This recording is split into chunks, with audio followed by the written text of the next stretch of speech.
Hello again, everyone. Welcome back to the Fandom Zone podcast. I'm one of your co-hosts, Charles Skaggs, back in the Fandom Zone, ready to talk some more Stargirl from DC Universe and the CW with my wonderful co-host and very busy call center guy, Jesse Jackson. How you doing, Jesse?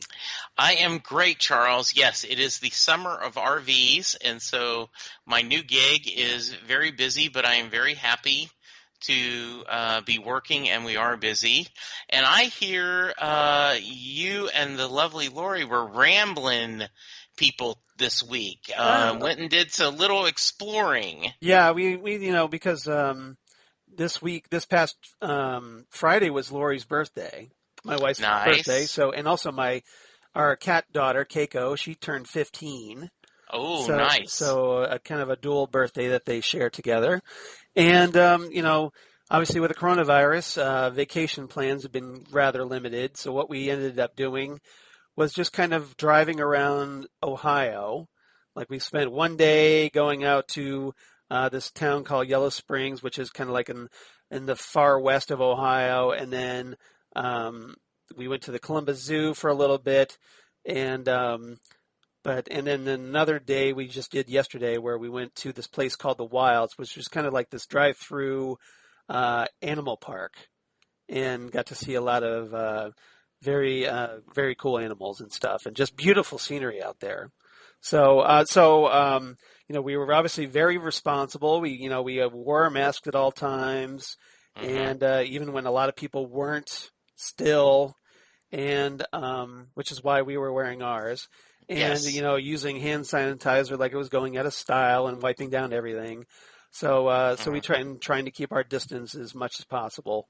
So fingers crossed we don't get the coronavirus, but But we, like I said, we were very, very, very careful. So well, good. Well, I'm glad you guys got to go out of the house. We are trying to stay safe here in Texas. And it's scary, and so we're all trying to do the right things. And because Texas's numbers are just going out of control right now. It is crazy, and but as we fight this, there is a shining glow, shall we say, a shining banner stick. Yes. That is shedding joy to us. You mean a shining cosmic rod, perhaps? Yes. All right. And so we are here to talk. Or cosmic staff, as the show likes to call it. So here at episode 184, that was I love the way you set that up, by the way. We are going to talk Shiv Part 2. Obviously we talked Part 1 here last week. So this was the 8th episode of Stargirl, Season 1, aired on July 6th, 2020, written by Paula Seven-Bergen, who is a new writer to the show, and directed by Gary McLeod, who's also a new director to the show. So these are a writer and director that we haven't written or directed for the show before. We can talk about how good of a job they did, but overall, I think this was a pretty enjoyable episode. Obviously, this is part 2 of a 2-part story, following up on the events where, as we talked about last time, where Courtney, as Stargirl, threw down officially with her new archenemy Shiv, a.k.a. Cindy Burman, and Courtney kind of got a little beaten up. as a Yeah, result, and so now she's recovering. So yeah, she did. I don't know. Um, I, I do not feel like this was a true two-parter right, because I feel like this whole series has been kind of, you know, connecting kind of at the dots. serial based. Yeah, Yes, but for title reasons, it makes sense that you do because it does feel like it's um, Shiv, Cindy's first part of her story, and then the second episode was the kind of second part of the story. yeah. But the rest of it is just kind of serialized through. Really good episode. I was really happy. Some nice character moments, some good action, some things where I'm going, don't do that. I'm screaming at the TV. So I can't wait to talk to you about it. Yeah. So, because this is essentially part two of a two-part story, no new real cast members to bring up. We kind of talked about the new ones last time. Okay, So I'll just kind of jump really quickly into a little bit of trivia before we get started. good. A little bit of an Easter egg in this one. So if you caught the scene, and we could just talk about that scene really quickly because it was kind of like a standalone scene where the icicle has a little quick meeting with this guy named Mr. Riley, who is apparently the VP of Firebrand Chemicals. Right. And in that scene, Icicle tells this guy, Mr. Riley, that, hey, I want the country free from companies like his that poison the earth and the people in it, and basically indirectly blaming this guy, Mr. Riley, for the death of his wife, Christine. So he ends up freezing the guy to death. Now, the guy he froze to death, and the reason I bring this up in our trivia section, that guy, Mr. Riley of Firebrand Chemicals, that's a nod to the Golden Age DC Comics superhero Firebrand. Okay. Who debuted in 1941's Police Comics #1, the very same comic book that debuted Plastic Man, interestingly enough. Okay. And this guy, the original was a bit of an obscure superhero. Guy's name was Rod Riley, hence Mr. Riley. And originally, he was the bored and wealthy socialite son of a steel tycoon who decided, hey, I'm kind of bored, so I'm going to go out and fight crime with my, with one of my servants, and kind of like if Batman went out and fought with Alfred, I guess. Okay. But he ends up getting killed by this supervillain called the Silver Ghost. Now the second Firebrand, much more important, especially relating to Stargirl a little bit, because the second one was Danette Riley, his sister. Okay. So this is Rod's sister, who first appeared in Justice League of America Volume 1, number 193, in the preview for the All-Star Squadron series, if you're familiar with that, from the 80s. Okay. And she was a volcanologist that was kidnapped by one of the JSA's time-traveling villains named Per Degaton, and also the sorcerer named Wotan. And she ends up escaping, but Wotan hits her with a magical blast, hurls her into a pit of lava, and the combination of the magic and the lava essentially gave her fire powers, flame, fire power. So she becomes the new Firebrand, and during World War II, she was part of the All-Star Squadron. And in that All-Star Squadron, I know this is taking a little while to set up. But, that's okay. But in the while she was a member of the All-Star Squadron, she kind of teamed up a lot with the Shining Knight. Oh, okay. And she later married him. So, we talked about the Shining Knight, who was kind of revealed to us last episode. And together, they ended up later facing the Dragon King. And that took place at some point right before the Stars and Stripes series that introduced Stargirl. And Firebrand was apparently killed by the Dragon King, although we never got to see it. It kind of happened off panel. So, so the question now is, like, are they just introducing this a little bit just to kind of an Easter egg for fans, or are we going to get it the concept that the Shining Knight's wife Hmm. was murdered by the Dragon King, and therefore he has a vendetta against the Dragon King? Do you think? So I'm going to go with first that it was Yeah, just an Easter egg for thing, though I right. do think that's a possibility.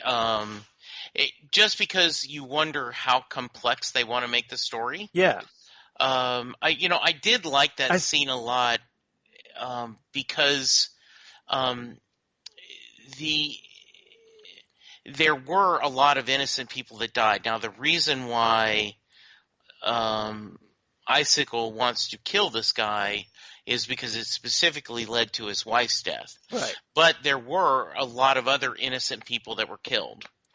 And you wonder, as we learn more and more about the American dream, is this not only about creating power for the Injustice Society, but is this also making their version of a better, safer world?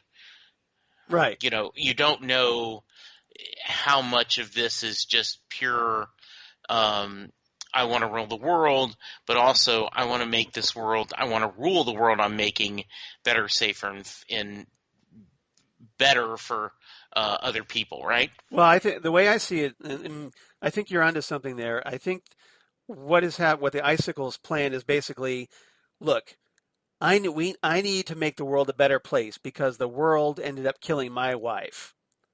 So therefore, in order to make the world a better place, I need to rule it and have control over it so that I can affect the change that I want. Yeah, I mean, It's almost like the if you remember the Joss Whedon series, little micro video series, Doctor Horrible sing along blog. yes, Where Doctor Horrible talks about getting everything he wants, including social change, yeah, and that and kind of reminds me of Icicle a little bit. yeah, like I was thinking of Ra's al Ghul, and I'm trying to make the world better because the Earth is being destroyed, and even Thanos. The idea of that. Yeah, If we get rid of every other person, the world is going to be a better place, not for those who are gone, but for the remainder, because there will be more resources and less things. So they could be evil, yeah. but that doesn't mean they aren't trying to, in their own warped way, make things better. So it's Well, good. as far as villains are concerned, they're the hero of the story.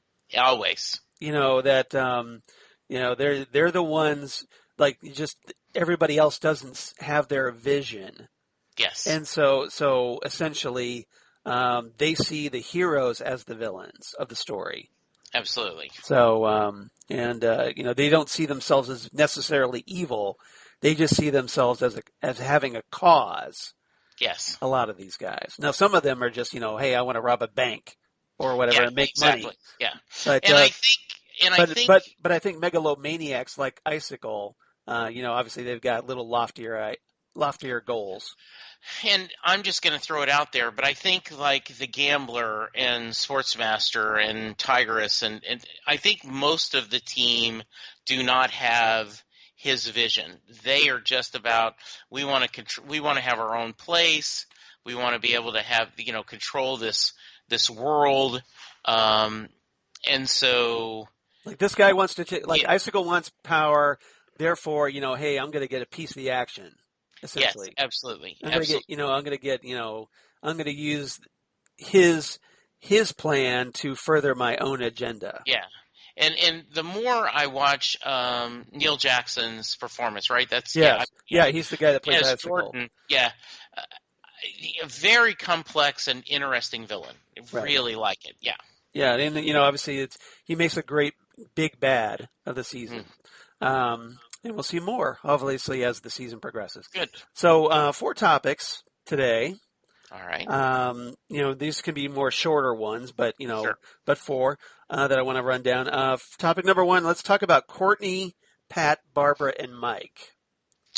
So essentially, like I said, following up with the events where Courtney is injured and where poor Pat essentially sacrifices his beloved Buick, um, his classic Buick, to essentially provide a cover story in the terms of a car accident to explain Courtney's injuries. And obviously that leads to some complications because Courtney's kind of sidelined for most of the episode, but it also provides an opportunity for her relationship with her stepbrother Mike. So what did you make of Courtney, Pat, Barbara, and Mike in this story? Great topic. Hmm. I At the beginning of the episode, we see him driving by himself, crashing the Pat, car. yeah. Yeah, Pat does. And I was momentarily irritated because I thought we were going to get the 48 hours earlier, Yes. because that's one of the. I think that people go to that too much nowadays. Yeah, they do. Yeah, so like, oh, hey, I'm kind of trying to be clever, so yeah, like so I'm we're going gonna to do show some, you. so show you like a past event first. Yeah, like we're going to show you this horrible thing, and then we're going to back how we got to there. Yeah.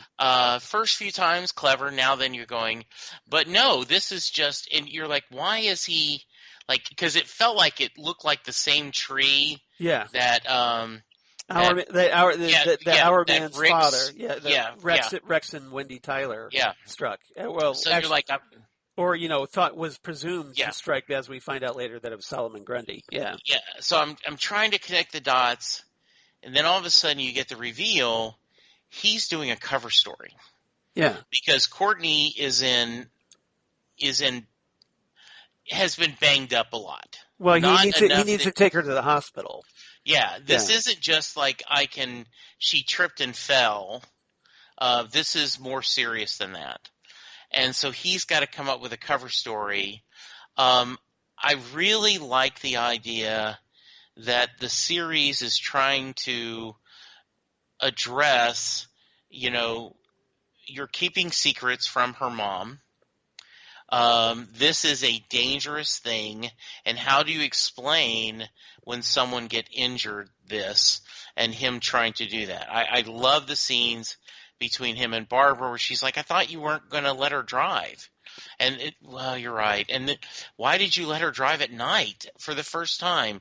Well, it was a bad idea. And he so desperately wants to just come clean. And I understand for story purposes why they're doing this, but if we put on our real life filters, Pat, you don't let a teenage girl set the rules. You're the adult in a relationship. I don't care whether she wants it being told or not. Because she says this. It kind of makes him look bad in his wife's eyes. Yeah. Yeah. The whole reason Courtney wants this is she's afraid her mom is going to make her stop doing what she wants to do. And that's the whole purpose. And so I thought that was some nice give and take. I felt bad for Pat. You could see his mind, how his every fear that he's had since the beginning, the moment Courtney has found the staff and found her this background, his worry has come to life. This person that he cares about is now been injured, and he's got to lie to his wife. And he quickly and he sacrifices his beloved car for the lie. Yeah, and I think Courtney makes a big deal about that, but he's like, I don't care. I just got to come up with a story. Yeah. I also loved the interaction where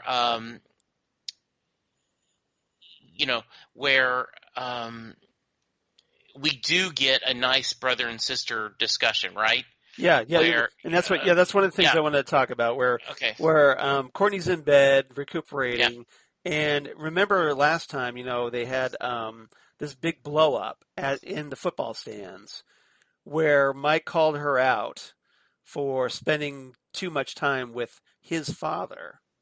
Yes. And so that obviously kind of, naturally upset Courtney a little bit. And that was kind of left hanging a little bit. Yeah, it was. So Yeah. then now in this episode, Mike comes by, with some snacks, Yes. and maybe because of the seriousness of the injury, at least the story that he's told, Yeah. he kind of feels bad a little bit. He feels, and this is the first time we kind of see Mike, I think, really reaching out to Courtney. Yeah, and I like that. I like Courtney's sweetness to him. That this kind of because Because he talks about how he's like, he thinks Courtney, it's cool that she's his sister, which is right. something he's never said before. Yeah, and the in real world, and I realize this is a TV world, but not everything is the Brady Bunch, right? Mm-hmm. When you're a blended family and everything immediately becomes, it is. Like we all love each other. And it's all smooth and perfect. Yeah, because Courtney and Mike are now related by marriage, but there is not a bond of a brother and sister, and they're trying to make it work the same way that Barbara's trying to make it with Mike, and Pat trying to make it with Courtney. So I thought that was a very sweet moment.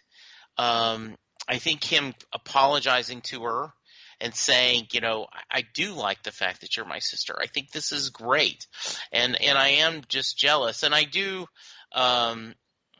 Ken from Chicago tweeted after our last episode about he does feel like Pat is shortchanging Mike, and he agrees with our discussion. He needs to do more, and I do think and you only have 45 minutes every week. I get that, but you do wish somehow in these first 8 episodes, maybe in the first 2 or 3, there would have been some kind of bonding between Mike and Pat to show us that he is a good father. They have a solid relationship. That he isn't neglecting Mike. Yeah. Right. Yeah, exactly. Yeah. I mean, I thought that I was really happy to see Mike make that apology, which I actually thought was a genuine apology for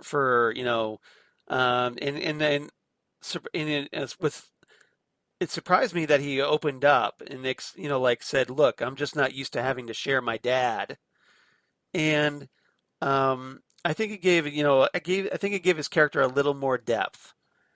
That he's not just the bratty stepbrother.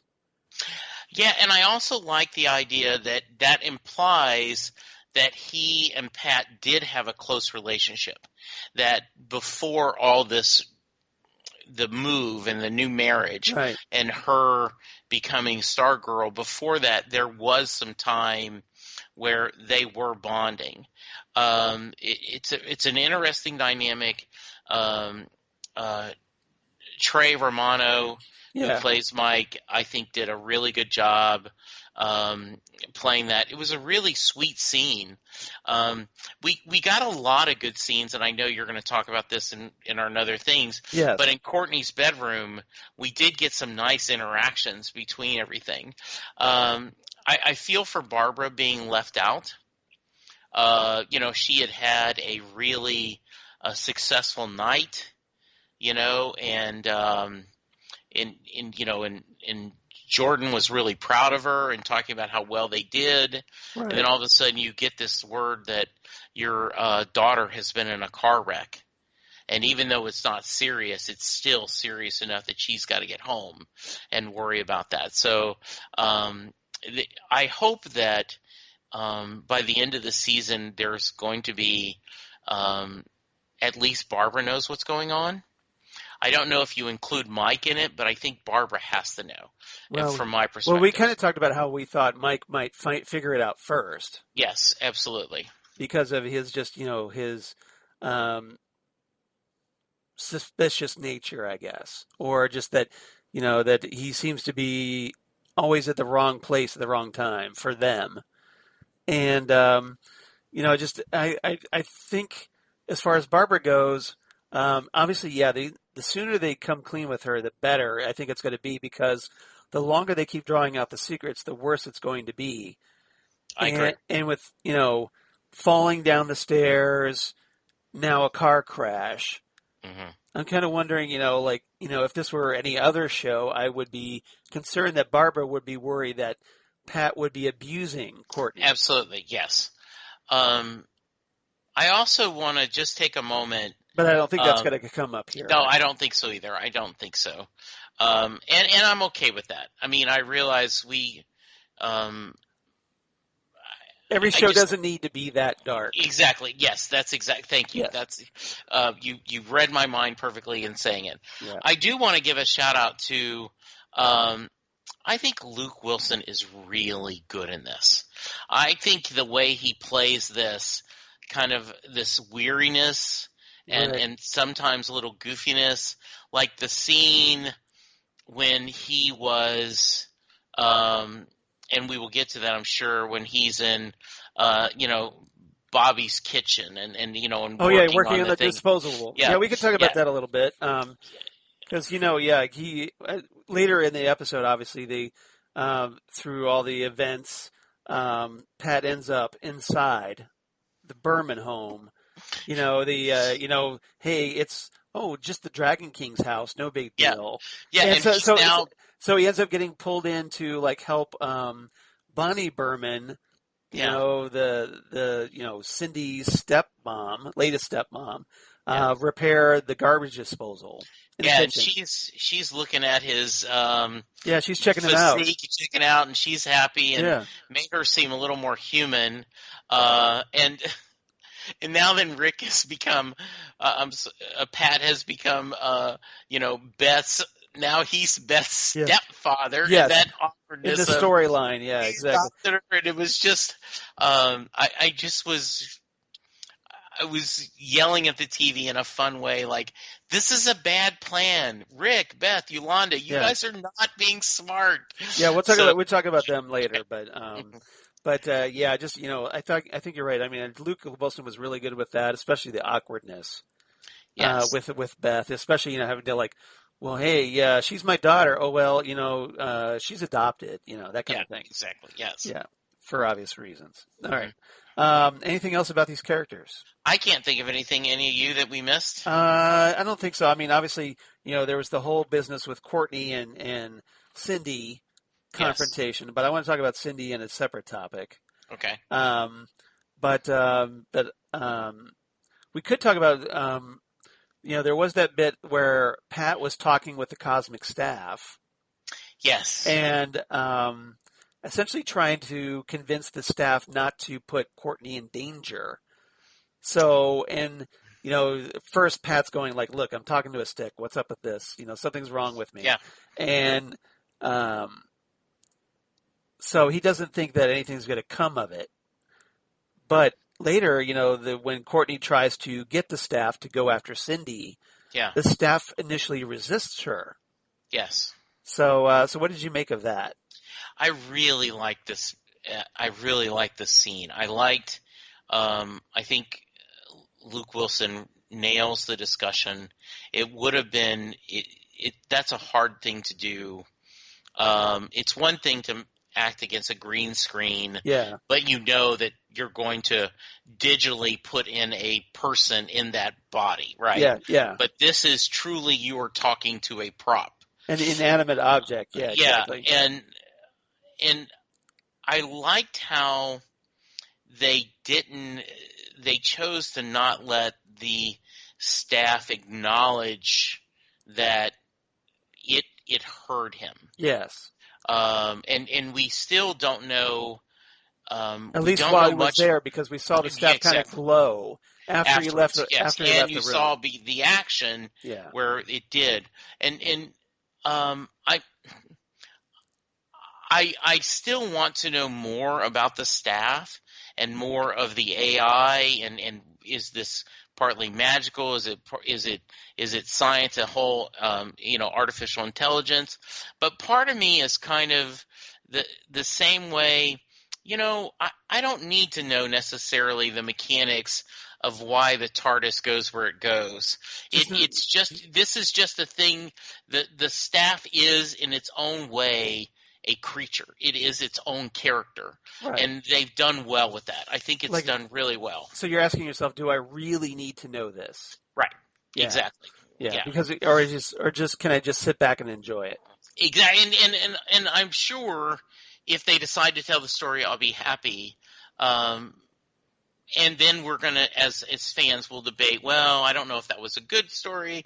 Yeah. It's kind of like when Josh, to mix our metaphors, right? You just mentioned Josh Whedon, but Book, you never knew Book's secret origin, the origin on Firefly.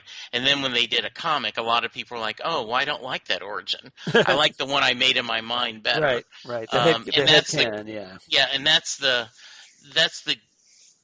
challenge you have as a writer. Right. Like, sometimes the headcanon, as you just said so eloquently, is better. But you're right. That was a really good we had a lot of nice one-on-ones this time. And when Cindy goes, and I don't know which. Yeah, I don't know if that's topic 2 or 3. Yeah, that's actually topic 2. So why don't we just start getting perfect. into there, because you're kind of like all ready to jump right at it. So topic number 2, let's talk about the Dragon King and Shiv, his daughter, Cindy Burman, who, as we find out in this episode, knows that Courtney is Stargirl now. And obviously that raises the stakes considerably. So what did you make of obviously Cindy confronting Courtney and then also confronting her father? I love the bedroom scene. I loved Courtney's uncomfortableness. Mm-hmm. And okay, is she playing with me? What's going on? Is she truly...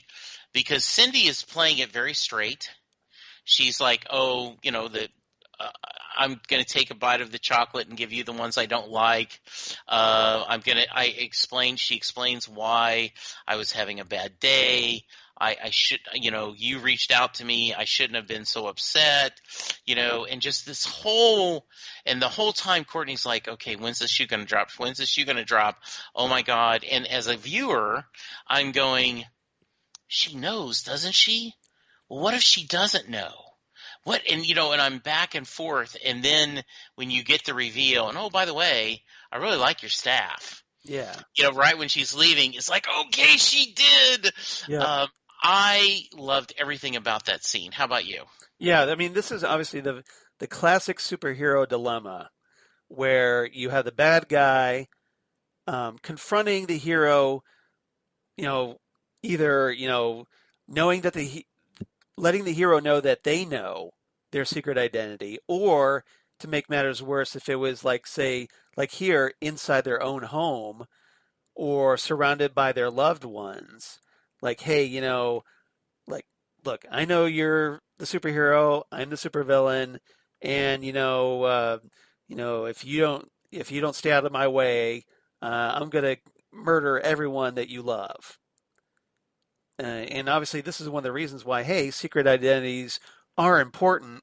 I'm looking at you, Greg Berlanti, for this, because since you have an issue with said secret identities, but obviously, and this is what Pat was trying to stress to Courtney, like, hey, look, you got to be careful, because if people find out you're Stargirl, bad things can happen. And so this is essentially, as Pat's kind of having his own nightmare, like you talked about earlier, where Courtney is injured because of her activities as Stargirl, Courtney is also having her own nightmare because now that, oh, hey, a supervillain knows who she is. Yeah, my arch nemesis, yes. Even though it just happened, but right. She is my new arch nemesis. Yes, and Brec. Yeah, Brec Bassinger. Brec Bassinger, yeah. She has this fear on her face and this uncomfortableness and what's going on, and after, Barbara's like, oh, your friend came, and just this really, really a lot of tenseness, and then Cindy says, and I'll come back after I kill all your friends. just cold-heartedly. But just matter-of-factly makes that threat. Yeah. Yes. So Courtney has to, obviously she's now faced with this, and the way she reacts to it, essentially is, as you might expect, very impulsively. Like, Yes. hey, I'm gonna get the cosmic staff, change it to Stargirl, and then I'm gonna go beat the crap out of her. Yeah. And so she actually goes to Cindy's house. Yeah, and flips it back on her, like, hey, I know who you are too. yes, and the two throw down. So what did you make of their throwdown fight? So once again, great fight scene. I think Courtney has not asked herself the question, and I think that's pretty standard. What's a winning scenario here? Yeah. I mean, what did she expect? Because Shiv knows their secret identity. Yes. There is no way to unring that bell. So what is your answer? Is your answer, are you going to terminate her? You're going to kill her? So yeah, exactly. Yeah, you're going to kill her? Or are you going to lock her up? Or what? Yeah, what are you going to do? I don't think she wasn't thinking that far ahead. She's just thinking, I'm going to get her. And that's where it ended, I think. Yeah, exactly. It's like, well, okay, if you got her, what are you going to do with her? And you certainly, I don't want to say I have sympathy for Cindy, but I do think it was interesting seeing that her father is mad at her. Her father's disappointed in her. Her father threatens, don't make me take off my mask, which is a whole nother thing that I would love to have you share your insights of reading the comic and speculation, because you don't know what the TV series is going to do. You just know what based on the past. But he's incredibly disappointed with her. She is like, look, Dad, I know who Stargirl is. I know this has been successful.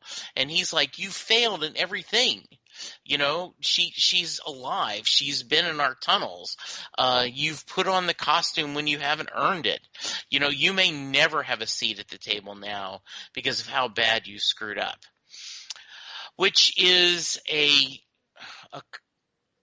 something that if you're a pessimist as a parent, you can say that to any child, like, oh, you have screwed up now. You've got something on your permanent record. You've stumbled and you will never be able to overcome this. This is a burden you're going to have to live with the rest of your life, versus the idea of like, you can overcome anything. And, even though you have a misstep, you can move forward. But him being an evil villain, he's going to focus on the negative. Exactly. Love that interaction. Yeah. Really well written. I feel for her frustration. She certainly is it is nice to see our villain side, and while I'm not sympathetic, I am maybe a little empathetic with her. I guess, would that be the right choice, I think? Okay. Yeah. You mean just that you kind of understand what she's going through. Absolutely. Even if you don't necessarily agree with it, I think. Yeah. The Dragon King obviously isn't the loving, supportive father that ideally Cindy would want. Yes. And because of that, it's made her so. It's part of the reason why she's so horrible as a human being. Yes. But she still feels this obligation. She wants to please her father. She does. And she wants to be treated as an equal to her father. She wants that to be. She's so desperate to become a member of the Injustice Society, which is one of the reasons why he kind of throws it up to her, like you said, and says, well, hey, because of your screw up, they're probably not going to let you on the team now. Yeah.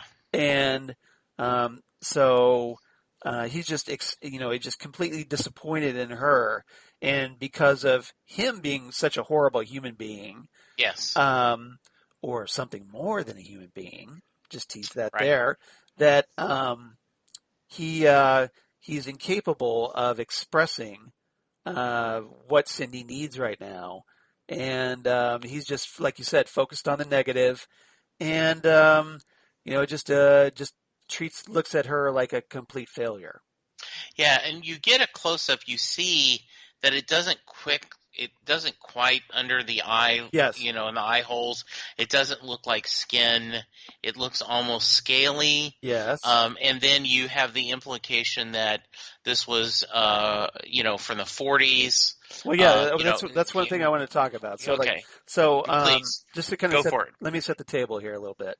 So while Beth, and we'll talk about Beth and the JSA here in the next topic, but when Beth is inside Cindy's room snooping around, that she notices a picture of Dr. Ito, the real name for the Dragon King, and her AI Chuck tells her that Dr. Shiro Ito was a controversial scientist who was formerly a member of the Japanese military during the 30s and 40s, and who created conventional and biological weapons. And he was tried for war crimes and was executed in 1947. Well, if that was the case, well, hey, how is he still alive? And so it adds obviously a little bit more to the Dragon King's mystery. Knowing what is under that mask, I can kind of piece it together in my head of what happened. That apparently he did a little bit of genetic manipulation to essentially make himself immortal, and which is why he's lived so long. So And go ahead. I think that's a good call. Yeah. And also could explain why we're at where we're at, right? I think that's a really good point. Yeah, and obviously, it could also set up the fact that, hey, the Shining Knight fought the Dragon King back in World War II, which is good because, that kind of gives us that World War II connection that I think is so essential to the Justice Society a little bit, because that's where they originally came from in the comics. But yeah, just another thing that Dragon King is disappointed in Cindy in is that tracking down or keeping tabs on Henry King Jr. And I want to talk about him in our fourth topic. But essentially, the Dragon King figures out that, hey, Henry's got powers after all, and his daughter, who claimed that he didn't have powers, was obviously wrong. So this is just another example of Cindy's failure, and keeps him from being disappointed in her, I think. Yeah, I think so. I absolutely do. Yes. So yeah, just the question obviously becomes, well, what could Cindy do at this point to please her father, apart from just like, hey, I'm going to actually kill Stargirl. But I think the failures become so much that he's just like, look, Cindy's out of control. I got to bench her. So essentially, we see the way that the threat of Shiv is dealt with isn't by Courtney, but by the Dragon King's goons, who essentially grab her and take her down to the sewers. Presumably, we don't know what to lock her up. Who knows? Yeah, I don't know either. And he is very disappointed with her, right? And he wants this. Something's going on. Yeah. So absolutely. What happens to Cindy? We don't know yet. No. But presumably, he's either going to punish her somehow for her failures. So we'll find out. But so fortunately for Courtney, because hey, that kind of takes the immediate threat off the board. Yes, she does. But it is. You still have the longer problem of what's going to happen, right? Right. And what's going to happen, when the eventual rematch happens? Yes. Because it'll happen eventually. Yeah, absolutely. Because, hey, I've read one or two comic books. That kind of thing is going to happen. Absolutely. Yeah, exactly. One or two, or, hey, 18,000. Go figure. So anything else about these two characters that you want to talk about? No, I just really liked about it, Yeah. And I think Meg DeLacy does a really good job as Cindy. She's the the mean girl like we saw her, but Yeah. obviously now that with the added dimension that hey, the mean girl's also a supervillain Yes. with a disapproving father, it kind of gives her a little bit more dimension, I think. It does give her more dimension. Very well played. And the as I talked about last time, I really like that they're working toward giving them a really interesting relationship, Courtney and Cindy, and so this continues that. Yeah, I liked it a lot. and they even mentioned, Cindy mentions that to Courtney that hey, things have turned out a little bit differently. You would have been like me. Yes, So essentially, they're two sides of the same coin. absolutely. All right.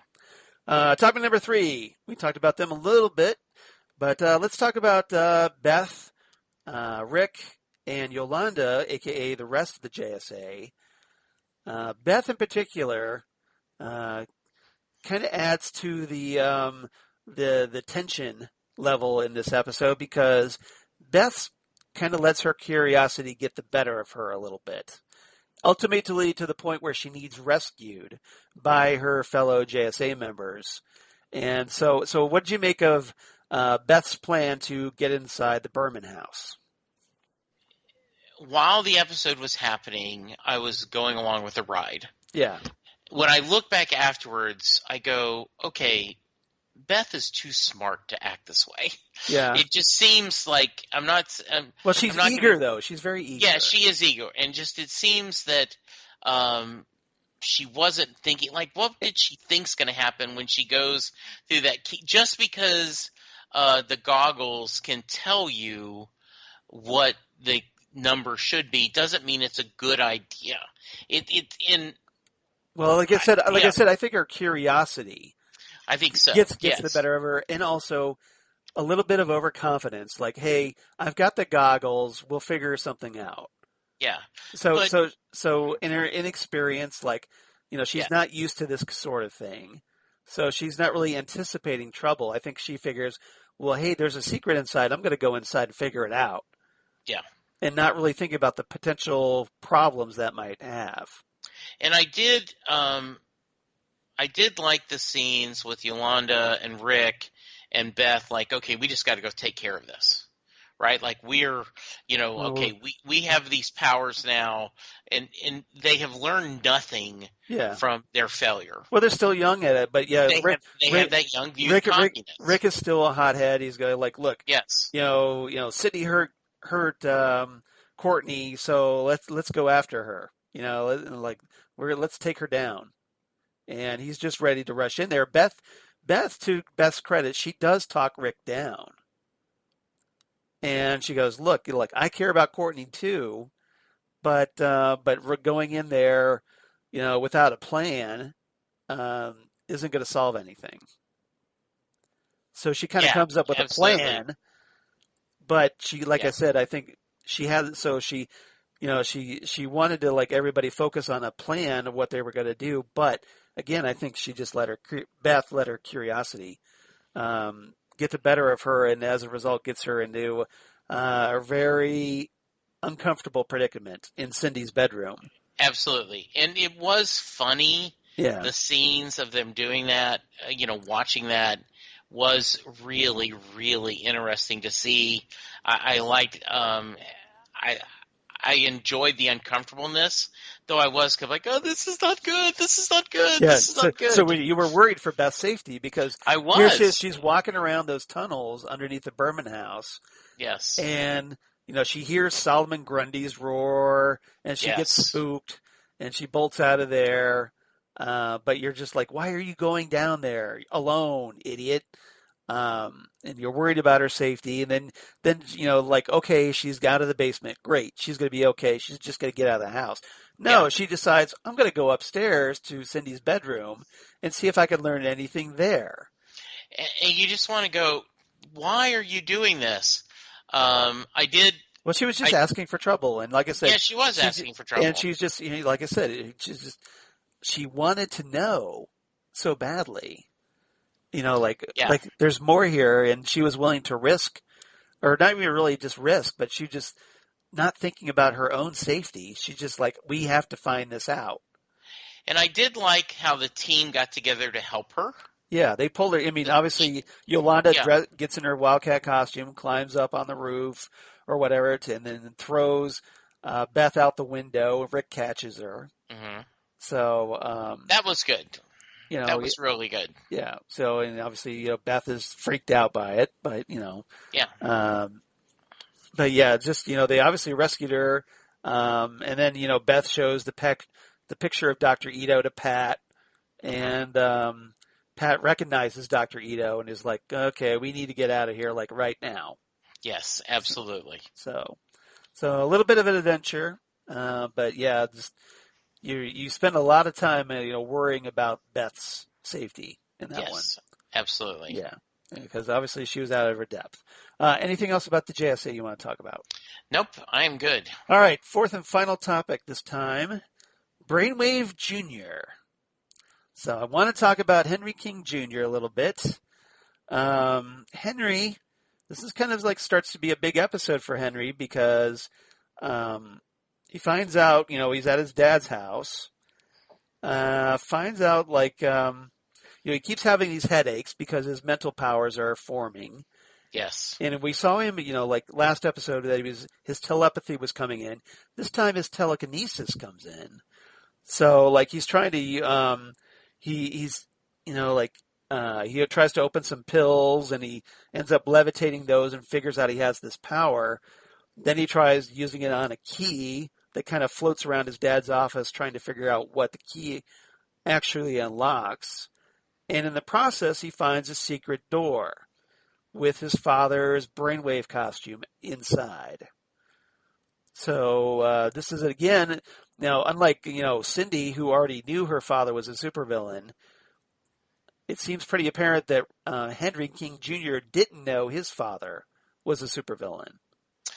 And she's all excited, like, oh, see, we're in this. We're in the next generation. We should do this. He is confused. He doesn't understand He's what's freaking going on. out, yeah. He is freaking out. Now, I do have a question. Yeah. Was what was Brainwave Senior? What was his day job? I don't remember. I don't remember either. Okay, why do you have a huge no, metal skull? No, I remember now. He was a medical doctor because he worked with Beth's mom. Okay, so that explains, that is a reason why you have a metal sculpture of a brain on your work desk. Yes. Okay, I couldn't remember because I just kept staring at that like, okay, subtle. Yeah, exactly. Yeah. Like on point. Well, at least hey, he's on brand. Got to give him that. Yes, he is on brand. Yes. But yes. So Henry, he finds the costume. Is like, oh my god, my dad's a supervillain. Yes. And then he also finds like a stack of files, including one of Cindy. Yes. And a picture of his mother. And yeah. Henry reads Cindy's file, which includes this note from Dr. Ito to Dr. King, Henry's father, thanking him for agreeing to his proposal and learning that Cindy was sent to keep an eye on Henry. So now Henry learns that his girlfriend was essentially a spy. Yeah. And in the letter, Ito talks about that he'll alert Henry's father of any changes. Right. So essentially, Henry kind of pieces together that, hey, my girlfriend was sent to spy on me to find out if I had superpowers. Yeah, and so that's another really bad reveal for him. Right. So obviously that kind of upends his world. And on top of, hey, his world's already being upended because his father's in the hospital. He's got all these new powers that he's not a master of yet. And then on top of it, just the icing on the cake, oh, hey, my girlfriend, who I thought was my girlfriend, is just spying on me for some other dude. Yeah, it is. I thought that was a nice kind of reveal. Yeah. They are playing him becoming aware of his powers, easy for me to say. Yeah. Very well, because he's confused. He doesn't understand what's happening. He didn't seem to freak out as much with being able to control the key, but when But he's the telepathy is what obviously, yeah, it's affecting your thoughts because you're hearing everybody else's thoughts. and that great scene where he says, "I just want everyone to shut up," Yeah. and where he sends this blast. This psionic blast out. Yeah, Yeah, exactly. yeah, And that was a big moment because it all culminates in this fight in the street where Courtney yes, as Stargirl is throwing down with Cindy, and Cindy, like you said, wants Henry like, hey, we're the next generation of supervillains. Help me kill Courtney. yeah. We can kill her, We can and kill her. And yeah, and Henry is just like, I can't, like, what are you doing? He's got, and then he also picks up that, Courtney's thoughts in the process. yes, Like all Cindy is thinking about is, hey, I want to kill Courtney, and all Courtney is thinking about is, well, I need to stop Cindy. yes, And so in the process, I think he learns that Courtney is also Stargirl. And so he figures out that, so this is another revelation on top of yeah, everything. So he gets completely overwhelmed and takes off. yeah. And, obviously this is what Dr. Ito's watching all this on one of his secret spy cameras going, oh, look, my daughter's a complete idiot. He obviously has his powers. Because they need Brainwave or Yeah. Brainwave Junior to finish the Yeah, plan, right. whatever it is. Yes. Yeah, so now that obviously Dr. Ito's going to go like, well, yeah, I know we needed Brainwave for the plan, but hey, his son just got his powers, Yeah. so we should probably make use of that. Absolutely. So, and we'll see what happens later, probably in our next episode. But so what did you make of Henry? We talked about it. You kind of thought that he was going to be like maybe an irredeemable character. Right.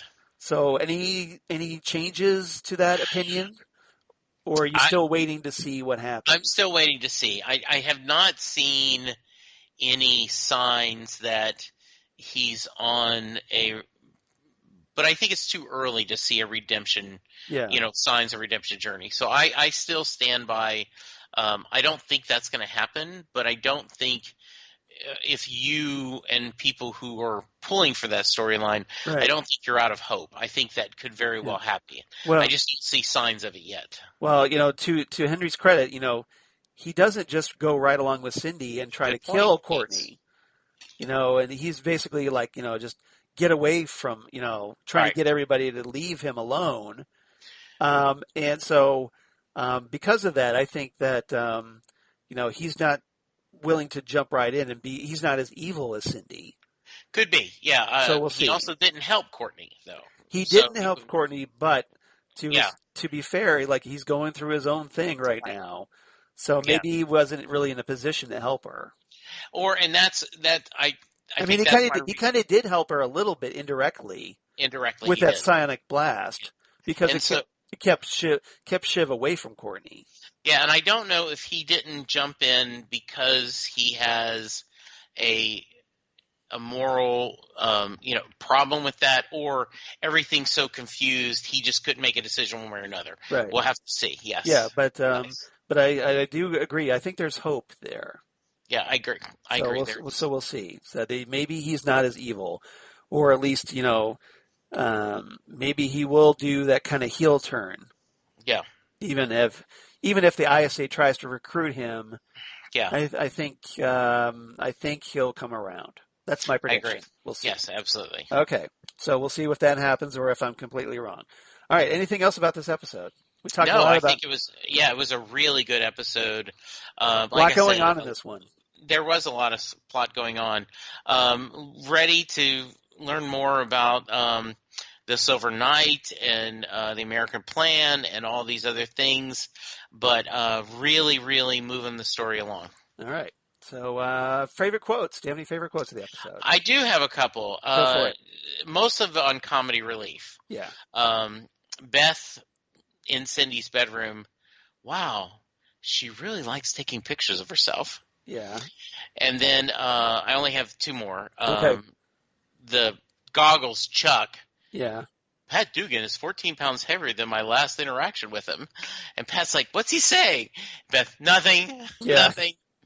And then, of course, you've already mentioned this a little bit, but the great Luke is just, Pat, talking to a stick, Pat. That's great. You're losing it, Pat. You really are. I just love that because he didn't think it was working. We just, later we see it was. How about you? You got some? Yeah, I got a few here, ones that you didn't cover.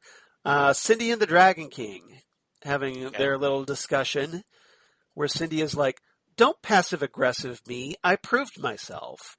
And the Dragon King replies, the fact that Stargirl is still alive says the opposite. Yeah, really, really nicely done. Yes. So once again, the disapproving father. Bobby talking with Beth when she sees Beth wearing the goggles. And she's like, what is that you're wearing? And Beth is like, these? Oh, my vision is bad. It's like beyond LASIK bad. So I sometimes wear these. Yeah, that was good. I thought that was cute. Cindy's put down of Courtney's bedroom. She's like, nice bedroom or nice room, by the way. If you don't mind, thrift store chic. Cindy is such a bee. She is a bee, yes. And then Courtney and Cindy with the big shoe dropping reveal where Courtney says, thank you for stopping by. I really appreciate it. And Cindy replies, oh, sorry, forgot to mention, I really like your staff, Stargirl. You think after all this time we spent together I wouldn't recognize you through that stupid mask? Don't worry, your secret's safe with me. I don't want to share it with my dad and get sidelined, so better rest up, Stargirl. I'll be back after I kill your friends. Such a great reveal. Dun, dun, Such dun. a great reveal. All right, so we'll change the up and let you give your rating first. All right, so I thought this was a good episode. It didn't really move things forward, but it was a nice, I think an overall nice episode. So I give it a solid 8 out of 10 shelves of fake books. Nice. I like that. I am in sync. I gave it 8 out of 10 Pizza Palooza bites. That was another one I was thinking of. Yes. Really, really nice.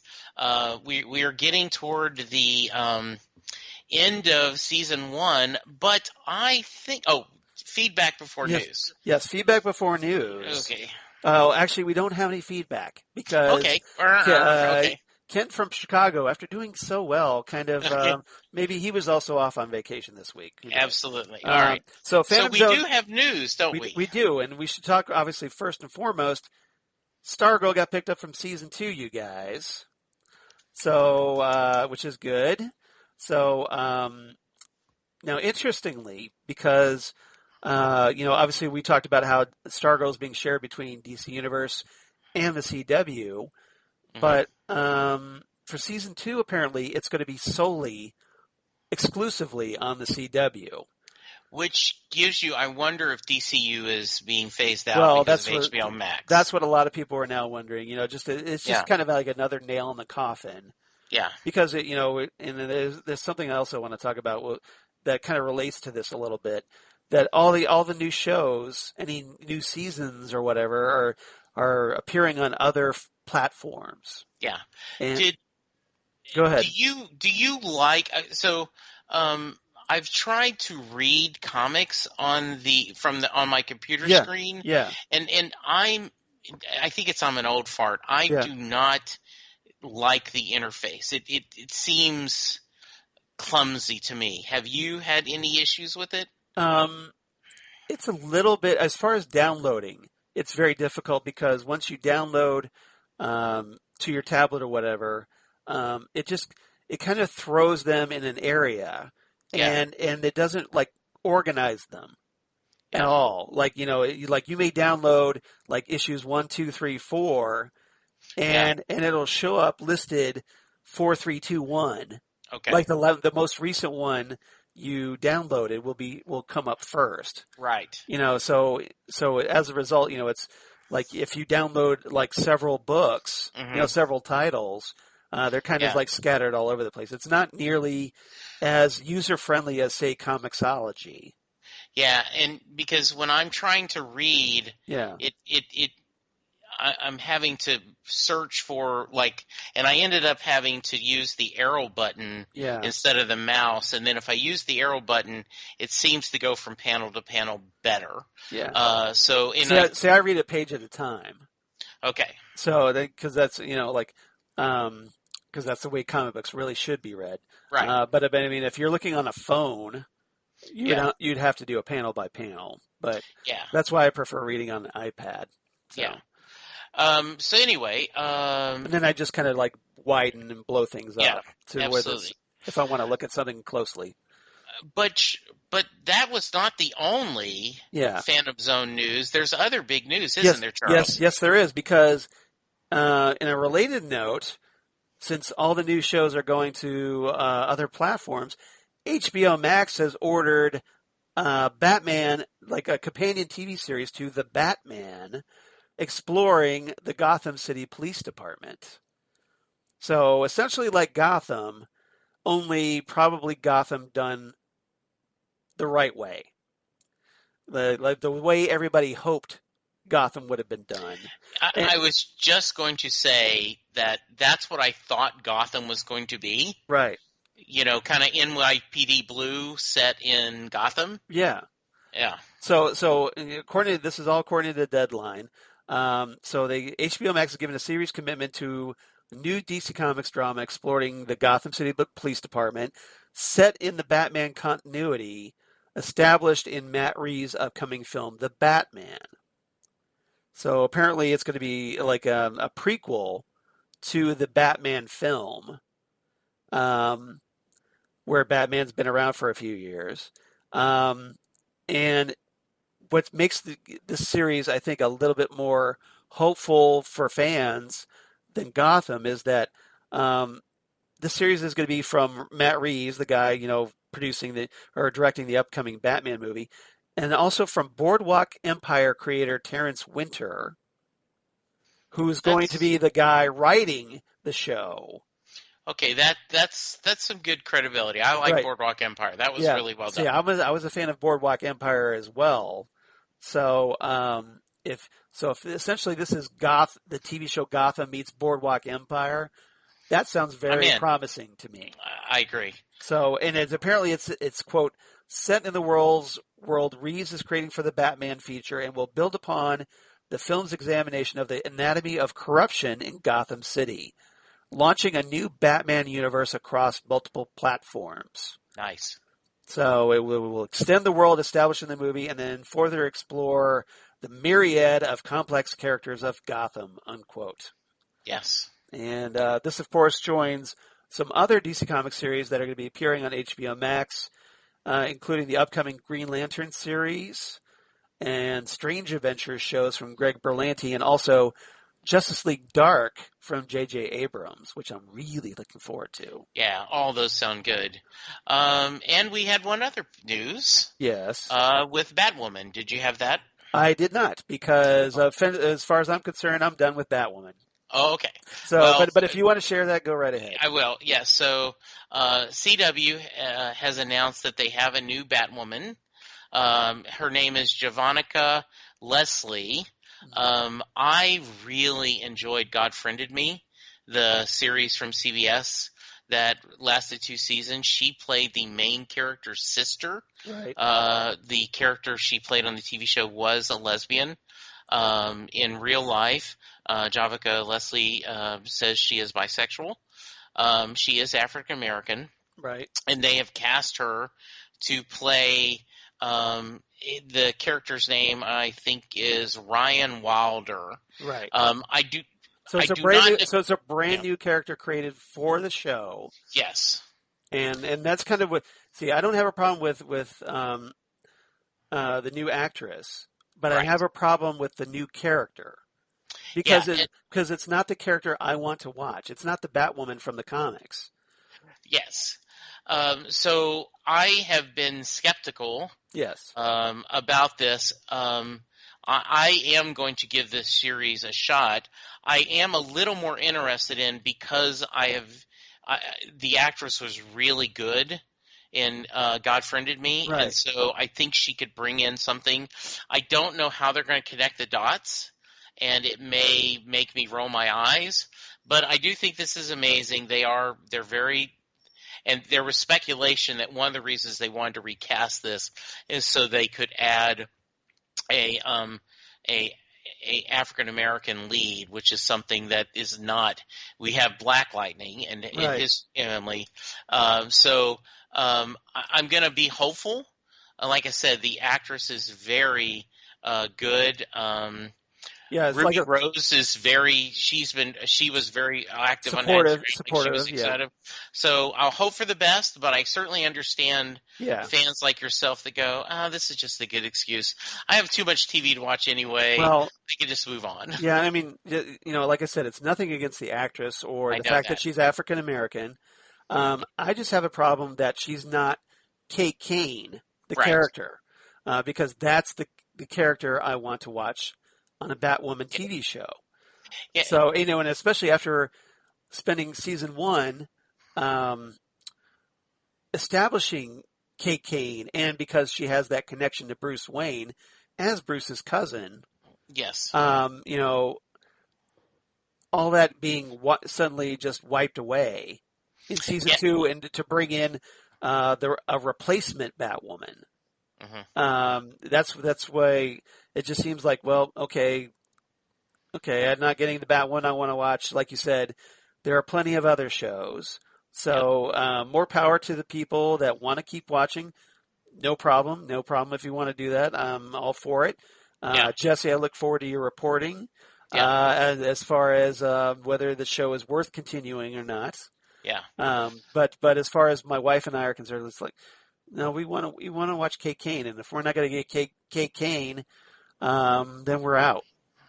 Yeah. You guys can't see us. You know, Charles and I do our cameras, but he can see. It does look like if you're graphing, you've got everything in the Batwoman universe here, and then like on the different total graph is this character. Like, okay, everything revolved around Kate Kane. Everything about this. Yeah, all the supporting characters, all the situations. Like what are they going to do with Alice? What are they going to do with Kate's would-be love interest? Right. Her father. Yeah. It just seems like that's they're going to have to try really hard to either connect those, or just everybody's just go like, oh, Kate's gone, you're here, I guess we deal with you now. Yeah. So it's going to be really forced to me. So it is. Yeah. We'll have to see what happens. They're going to have to work really hard to pull that off. Good. All right. So we covered our news. Anything else we need to cover, Charles? No, like I said, we don't have any fan mail this time, sadly. But but if you want to get a hold of us, please do. So write to us at PhantomZoneCast on Twitter, or you can reach us on email at phantomzonecast@gmail.com. We'd love to hear from you. So that's phantomzonecast@gmail.com. Let us know what you think of Stargirl so far. Are you excited about the season 2 pickup? Or any other, like you're looking for the new Batman show or Batwoman or whatever, or drop us a line. And then on Facebook, of course, the Phantom Zone Podcast, or Instagram at Phantom Zone Podcast. And Jesse, where can they reach you? Well, you can find me at Jesse Jackson DFW on Twitter. You can find me on Instagram and Facebook, though most of my social media actions I do on Twitter. You can hear me every week talking Doctor Who with Charles on Next Stop Everywhere, our podcast. We have reached the modern era in our kind of journey through past. So we are actually talking Christopher Eccleston. Christopher Eccleston, by the way, showed up. I got an alert on the sports station I listened to that Chris Eccleston was going to be joining. I joined over. It's because they're huge Leftover fans. Okay. And they spent about 15 minutes talking to him. They mentioned that he was the Doctor, but all the questions were about the Leftovers. Right. And he was very engaging, told some great stories about the series and how much he enjoyed being on it. So it was kind of nice to see. Anyway, and so I am also. They might have been told not to ask questions about Doctor Who I don't. It doesn't by sound like by any of his the agent. hosts. Yeah, it may have been. None of the hosts seem to be Doctor fans. Okay. So that but they are passionate Leftover fans. Like Okay. and so I think that may have been why. It could have been either way, but I get the feeling it's just because they're not Doctor Who fans, but they wanted to know everything they could about the Leftovers, how brilliant he is on that. Okay. In which he is brilliant on that series. So where else can they find you? Yes, they can find me. You can hear me talk music, and I actually had a Andrew Hickey from 500 Songs, History of Rock and Roll and 500 Songs on yesterday, and we spent about 10 minutes talking Doctor Who because he is a big Doctor Who fan. So I will include that in the episode as well. Good. And so I just talked to Bruce Springsteen and fans from around the world, and Set Listing Bruce. Please check that out. Charles, you do a couple other podcasts besides talking to me, don't you? One or two. So as for me, you can reach me at Charles Skaggs on Twitter, at Charles Skaggs on Instagram. Would love it if you liked and followed me there. Or, Facebook, of course, Charles Skaggs in Hilliard, Ohio. That would be great. Or my blog of geeky things. Damn good coffee. And hot. Damn good coffee and hot. We're talking about all the stuff we talk about here on the Phantom Zone podcast, including Stargirl, including all kinds of comic book sci-fi news, comic book TV news like the Batman companion series that's coming out, and news of my other podcasts for Southgate Media Group, including the aforementioned Next Stop Everywhere, the Doctor Who podcast, where, like Jesse said, we're going to be talking The Unquiet Dead from the Christopher Eccleston era coming up this week. And then also, Titan Talk, the Titans podcast that I do with DJ Nick, where we are going through Doom Patrol Season 2, which is another series that's now kind of like migrating slowly from DC Universe to HBO Max right now. And Ghost with the Twin Peaks podcast, where Zan Sprouse and I talk all things David Lynch, Twin Peaks, and all kinds of pop culture references. If you've heard Zan on other podcasts, or like on Next Stop Everywhere, where she's wonderful, we have a ball. So hope everybody enjoys that. Checks out our podcast because coming up later this week, we're going to be talking the 2001 David Lynch film Mulholland Drive, starring Naomi Watts, and it's going to be a lot of fun. Great film. And obviously, we've got some things that we want to say about it. So I think it'll be a lot of fun. So, yeah, I think that's going to be a great discussion. Yeah. So I hope everybody checks that out. Otherwise, please come on back next time for episode 185 of the Fandom Zone as we talk Brainwave. Episode 9 of Stargirl. Jesse, any thoughts as we sign off? I am just really enjoying the journey. I think this is going to be great. I am looking forward to seeing how they wrap things up. I'm excited we're going to get a second season. So if they do things the way they normally do, I think we're going to get a nice ending plus a little bit of a cliffhanger. Yeah, maybe they'll tack it because maybe they'll tack on a cliffhanger since we are getting a season 2. Yeah. That maybe we wouldn't have normally had they not renewed for season 2. So absolutely. So we'll see how that pans out. But obviously, that's a few episodes down the road. Yes, we went a little long this time, but we had a lot of news, and there was a lot of fun stuff to talk about this episode. So thank you, Charles. Yep. I'm glad you had a good week of kind of day trips, and be safe this next week. I want to tell our listeners, please be safe. Continue to do everything that's right. Wear your mask. Wash your hands. Do your social distance. We love you, and we want you to be healthy. Exactly. We want to keep you around so that you keep listening to our podcast. So, and we got to get these numbers down. So we need you to wear your mask. Use that hand sanitizer like it's going out of style. And be safe out there, please. Be safe, be smart, and then come on back next time for episode 185 of the Phantom Zone as we talk Brainwave right here on the Phantom Zone podcast. Goodbye, everybody. Goodbye.